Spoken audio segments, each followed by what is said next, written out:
Good morning. It is Thursday, February 20th, 2014, and welcome to Pro Wrestling 101 Live. We have a lot of stuff for you this morning. Real excited, and man, I went outside this morning to go to the convenience store, and I busted my ass outside, man. It is so icy. It is so bad. Just happy to be indoors, man. I just can't wait for summer. This weather up here in the Northeast is absolutely miserable. We have a lot of cool stuff to get to. A little bit of a surprise for the fans here. For the past 3 episodes, we've had a lot of response, man. Good number of listeners. Very excited. This is this whole deal's been experimental. I didn't know if I was going to get the amount of fans at this hour to kind of do a wrestling morning show. So really excited with the response. We've had consistent callers, good numbers. So I really appreciate your support, and keep tuning in. We're going to keep evolving, keep doing this, and making it the best 30 minutes in the morning for pro wrestling and sports entertainment and all that stuff. So I want to thank you. And real quick, I want to get to a couple of plugs. If you haven't seen the latest edition of Pro Wrestling 101, go to it now at www.youtube.com/PolacoPeter73. Really good episode featuring one of my favorite indie guys, Grim Reaper.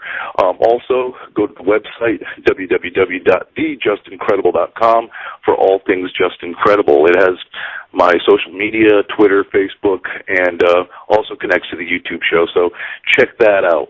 Some really quick news tips, not too much going on last night in the world of pro wrestling. Monday Night Raw rating was 3.08, down a click from 3.14. Real interesting note that was out there. Monday Night Raw lost over 500,000 viewers since January 22nd. And I mentioned it before on one of my blogs, and I got to tell you, it should be, that's an alarming number going into this pay-per-view Elimination Chamber on Sunday. Not only that, but the debut of the WWE Network. So, it just shows that, fans aren't too happy with the direction of the product as of right now, but hopefully things will start to amp up as we head into WrestleMania. Also, I checked this out. It's been in the news. I'm sure you guys have checked it out, but if you haven't, man, USAToday.com has an article on Daniel Bryan and the Yes Movement, and how a lot of sports teams have adopted that. So really cool stuff, and if you haven't seen it, check that out. I got a surprise for you guys, and I think he's on the line right now. Let's go to him. Good morning. You there, buddy? Hey, buddy, system. Hey, yo. How are you? Good, man. Hey, for you guys that don't recognize, probably one of the most recognizable voices in our industry, that is Scott Hall, a.k.a. Razor Ramon. Good morning, Scott. What's going on, brother? Hey, buddy, system. Congratulations on your new gig. Your little talk show going on. Yeah, that's it, Good brother. Keep it pushing, trying to, how it is, man, trying to stay busy. Gives me something to do in the morning. Exactly. It's an extension. Seems it's like a natural extension of being an entertainer. You start using your words and your mind. Well, you always use your mind, even when you're doing physicality in the ring, but, you can tell stories and use your words, later in your career. Yeah, man, absolutely. And I've seen these guys. Have you ever seen Mick Foley or any of these guys do their stand-up act? I've seen Mick stand-up act. Yeah, he was pretty good when I saw him, man. I was impressed. And yeah, definitely. Jim Ross does a successful, speaking, show, and I heard even Jimmy Cornette was touring, recently through the UK and stuff. So there's a lot of guys like expending their, creativity through, telling stories and stuff. I think it's really cool. I think I may look into something like that. Yeah, man, it's definitely cool, and that's the whole thing is fans want so much more. They want they want to see us, they want to learn about us, and we've had such an interesting journey in this crazy world that I think they're interested in that next level of what we've been through, or what it was like. They see us in the ring. Then why don't we tell them a few stories about you then? That's what I figure people listening to your radio show must like you. So, I remember. Well, you know, I always beat you to death with this story because with the Dave Bramage I got going on, I don't have that many memories. But I remember your first road trip, man. As soon as you signed the contract to be Baldo Montoya, it was so funny. You're riding with me. You're like, you had no choice. Back those days, you know, it was like, okay. Yeah, it was so fun. Where were we? Like Burlington, Vermont, or something like that, or we were way up north. It was so fun. Yeah, we were way up north. Yeah, some TV, like your first TVs where you're getting a win and stuff. Remember? That was so fun. That was so fun. I remember you fell up the stairs when we left the club. The club was in the basement. You fell up the stairs. Yeah, we were in the basement. And the bouncers laughed. And I said, what are you laughing for? He's driving. But no, you know, we took the cab. We responsibly took the cab back to the hotel. Wink, wink. But that was a different time. That was, God, how long ago was that? 20 years? 20 years, man. And that's kind of what I wanted to talk to you about. And I knew that was kind of what we would do when any time we get together. We reminisce about those times, and it's weird, man, because we've all had, you know, separate, you know, successful careers outside of those, you know, 93 to 97, let's say, or 96 for you in WWF, but those seem to be the memories that I hold dearest. You know, you went on to have huge, you know, success in WCW. You turned the business around, let's face it, you know, because the business was going nowhere. Thanks for noticing I was doing it on purpose. Right. But, I mean, what do you think, what was it, man? I mean, times were it was so much fun. I mean, one of the things, you know, Kevin and I talked about this not too long ago. We did an appearance together a couple months, and he said the last time he went back there to work with Punk, he said it was no fun at all. Guys just, you know, I know the times are different, but, you know, you don't have to, I'm not even talking about going out and partying, but it just doesn't seem like, you know, everybody's walking on eggshells. Nobody gets to enjoy. Okay. Can I give you some advice? Hey, buddy, have you ever listened to Steve Austin's podcast? I have, yeah. Okay. Can I give you a little tip? In fact, I just had the pleasure of speaking to Steve earlier, you know, or actually last night it would be. I've just been working out, but he, the interviewer is supposed to keep the questions short and let the person calling in talk. So that's what I'm trying to set you up. So I advise you to watch out and study often and keep your questions short and let the guest talk, monkey. But here's my answer to your long-winded question, little brother, is that, yeah, we got older, man. Times changed. It all changed. You got to remember, we were all getting our really major first breaks, and we were all so happy. You know, the business was down, and remember, this was during the steroid trial, this was during the IcoPro era and the WBF and all that Body Stars, that other TV show. All the resources we had drained off the business. And even though times were hard, at the end of that run, you know, business was good. I remember my first match, I'll never forget, my first match in Madison Square Garden was against Macho Man Randy Savage. And I miss you, Mach, all the time. Think about Mach all the time and how much he helped me that early in my career to be working with a guy of that stature. And my last match there was against Triple H, and it was sold out. When I worked with Mach, it was like half full, man. That's how down the business was. And I think we all kind of bonded, you know, under those tough times. It was like being in a foxhole, man. And this is when there was always, you know, there wasn't a beer every month. You know, there was, all the money was house shows, so we were always on the road, 2 towns a night, you know, sometimes 3. You know, before live TV, brother, it wasn't uncommon to go to a TV taping and wrestle 4 or 5 times. Right. You know that. There'd be 50, 60 matches at taping. Those people think they have to sit through a boring show to go to a live event. You should have come to some of them tape ones. People be reading the newspaper in the front row. Yeah. People read the newspaper in the front row, but they sweep in the studio and make it sound like, wow. Right. Oh, man. Do you feel that, you know, today's guys are kind of missing the boat when it comes to, you know, television? I just feel like, you know, watching the show, it feels like it's the same thing all the time. You know, Do you think Oh, that you know what, brother? You know? I have to throw a flag here. I have to throw a flag and remind you that you're falling into that bitter old-timer category. You know what, bro? You got to remember. Okay, but please listen to this. How many guys came up to you when you were young and figured it all out and getting your break? You know, were you a better worker in ECW as Justin Credible than you were as Aldo Montoya? I think so. Well, so I know so because I worked with both. But see, you can't tell me guys didn't come to you and give you advice in that locker room when you had that jock strap on your head and tell you, hey man, hey kid, slow down, man. When you feel like you're doing too slow, slow down. And you said yes sir, they turned around and you went, F you, man. You just can't go fast, old timer.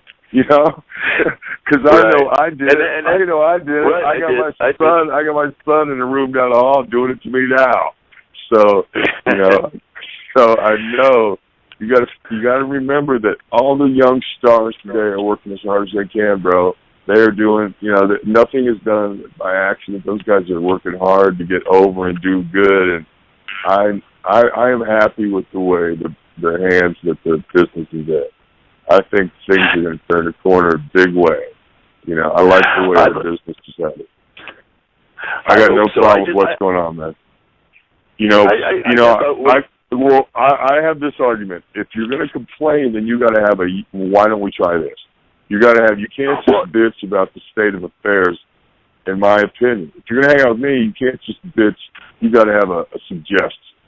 Because, But to what you're saying, the only thing I would say is that I just don't, I just feel like everything is so pre-planned. Like I miss the days where guys would go out and then there are guys that do, don't get me wrong. I mean, they got some of the best talent in the world, bar none.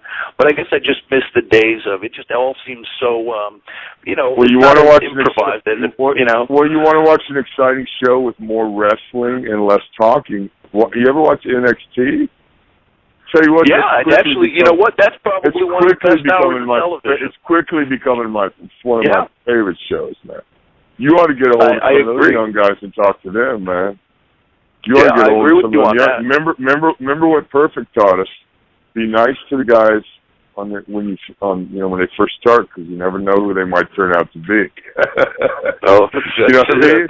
Your first road trip was with me, and now I'm a guest on your radio show. So, my investment paid off. Oh, man, how is your family, brother? How's your family doing? How's your parents? How's your family? Family's doing well. My wife, I don't even think I told you this, but Jill got diagnosed with cervical cancer, and she's battling that, but it's in the early stages. We just went to the doctors yesterday, so she's doing some treatments, but they're looking to. Well, she's a tough broad. I know her. She's a tough broad. They're saying she'll give her my recovery. Best. Give her my best. Will. Give your parents my best. Tell your brother I certainly will. Definitely. Hey, man, how's your hip feeling? Brother, April 5th, which is like Jake goes in the Hall of Fame, and it's Dallas's birthday, and that'll be 1 year anniversary of my surgery. I'm doing Flymetrics a little bit now. Like it's such a blessing that I had no idea that this was a reality and this could really happen for me, because I was in pain. I was medicating, brother. I had lost hope. I gave up. I just was giving up. And and things changed dramatically. I was about a year ago. I was thinking, should I go into rehab again, or should I go take Dallas up on his offer and try something different? And you know what? I tried something different, and it's worked for me, because I've been to multiple rehabs. I'm not proud of it, but that's my story. And now I'm able to talk to my buddy and tell you that, things are all good, man. It is. My life is like a Disney movie with strippers. Well, you sound great, man. Do you ever think being able to get back in the ring for one more? What are you challenging me? Did you just challenge me? Yeah. I think I can whip you. I think I can whip you. Can, but I know you can. No, I would love to work with you again, man. But I mean, I don't really have any desire to. I would rather be, in the right circumstances, I would do it. You know, I'm not going to do everything. I don't do these little indie go-go deals, indie show things. But I mean, right.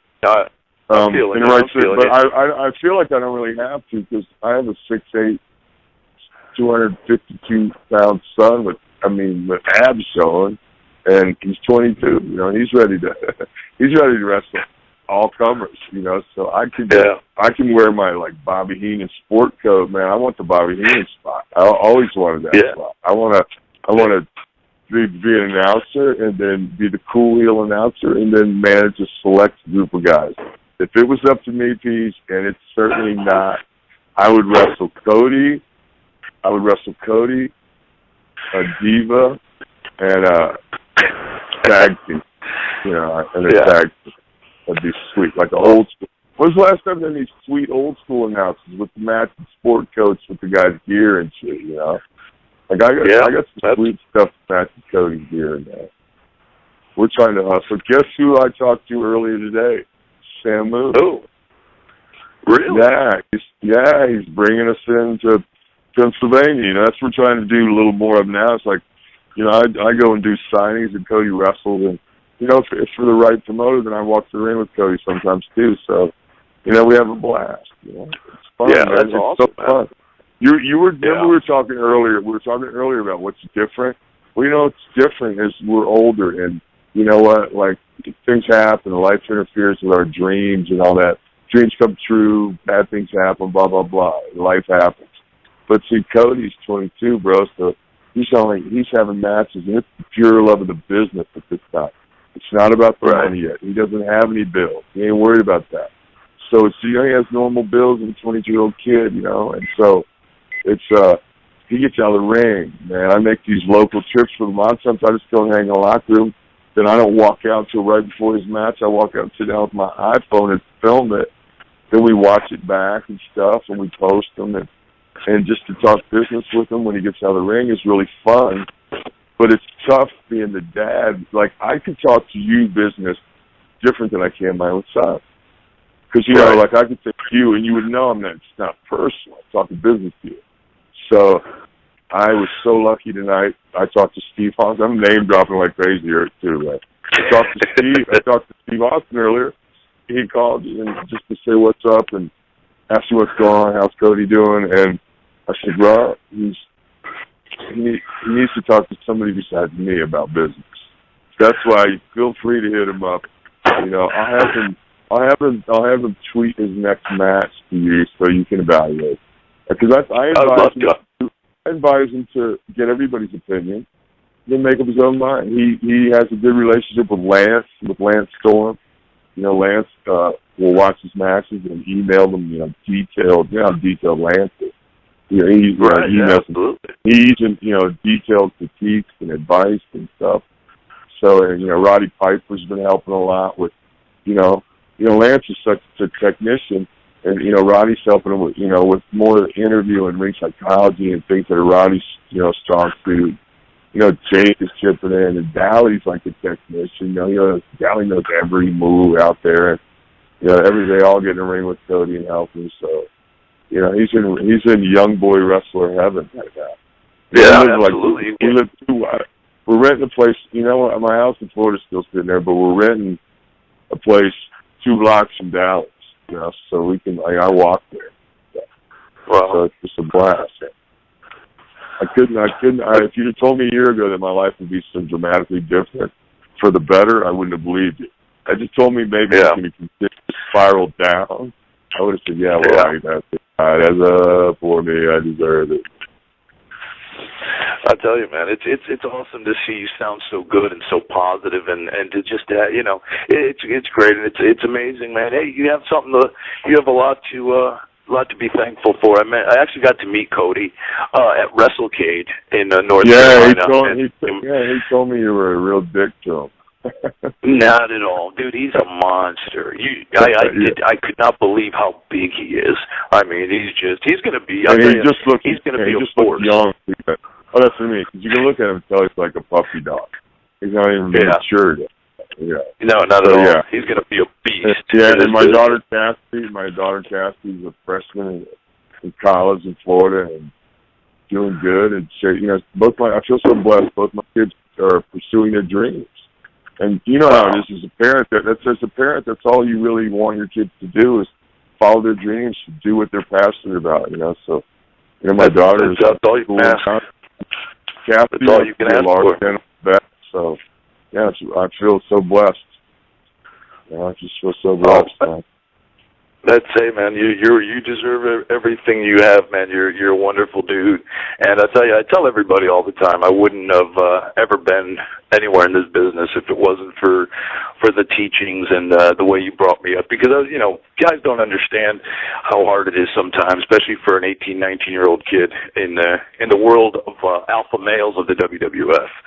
And you were always real cool. You were cool to all the young guys, man. You were one of the guys that you wanted to help out, and you always helped out. So I'm always forever grateful for all the good stuff you helped me with. So Okay, well, thank you. And the way I look at it, Paige, is I'm going to build my crew. I'm going to surround myself with like-minded guys, because like-minded guys can have an impact. And so I'm also selfish about it. You were a cool kid, very respectful, and very talented, and a great athlete. So it was easy to go, well, I'm going to ride with that kid, because look at him, he's going to be a big star, and then he'll be my buddy.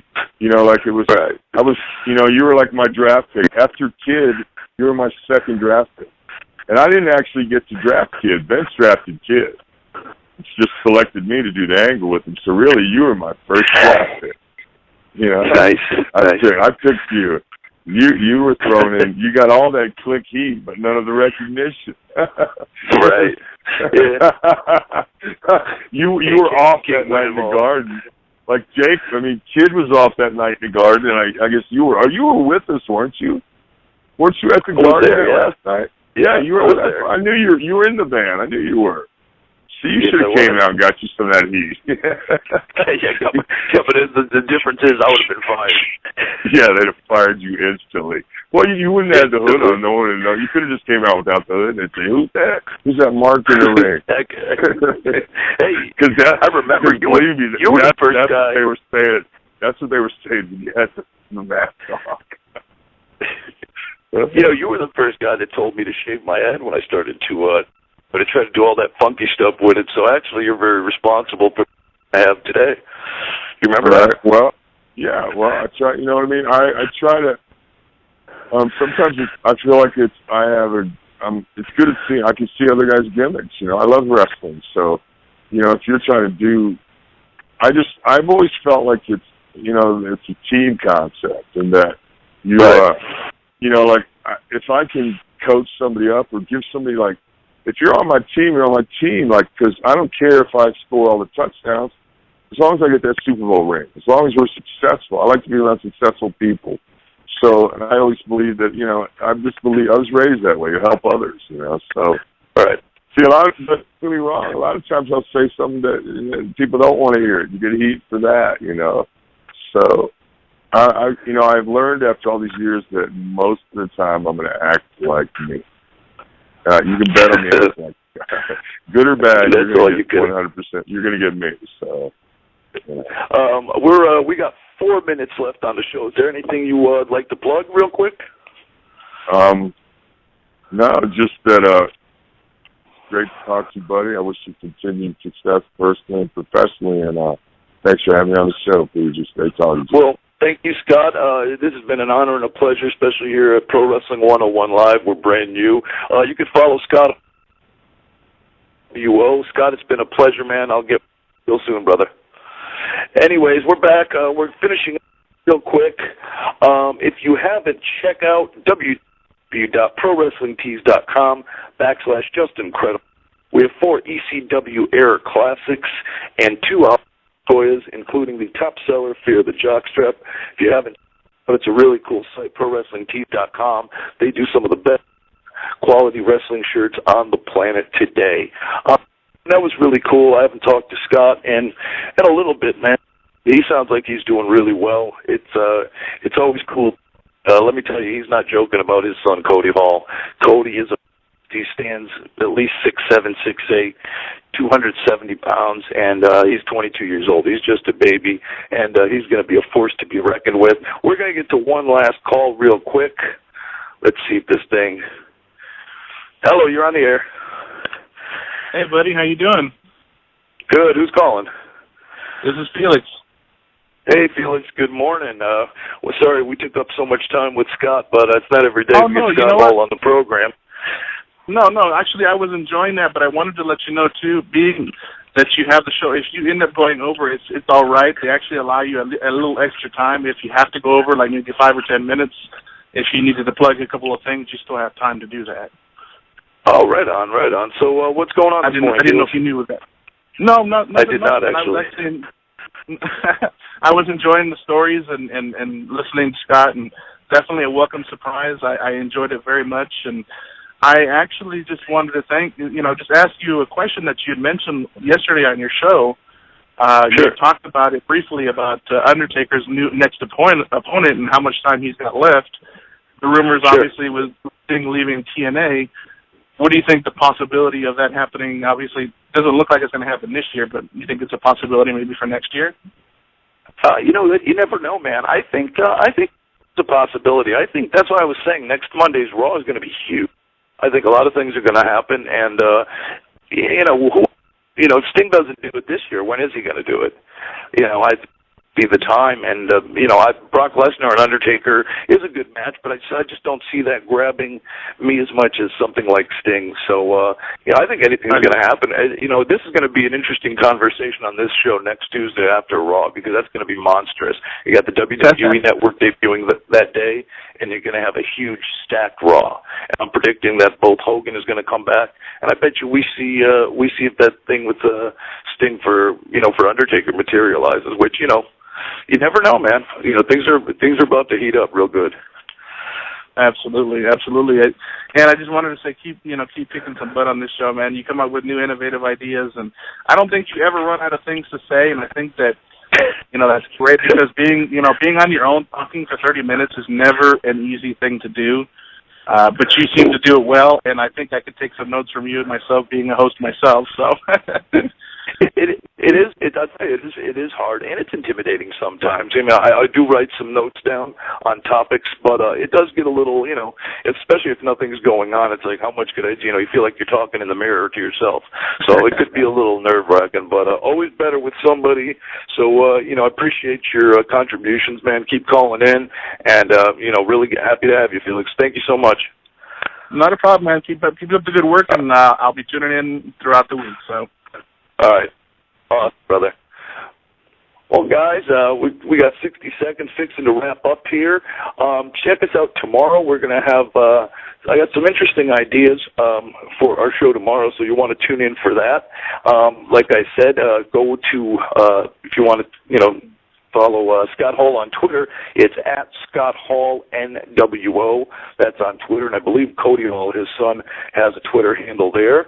And one more time, go to my website, thejustincredible.com, and the YouTube channel, www.youtube.com/PolaccoPeter73. Guys, it's been a great show. I hope you enjoyed the Scott Hall thing. Always a pleasure to have Scott here, and it's not going to be easy getting guests at 6 a.m., but you can always count on the bad guy. We'll see you back here tomorrow. Thank you very much, and have a great day, people.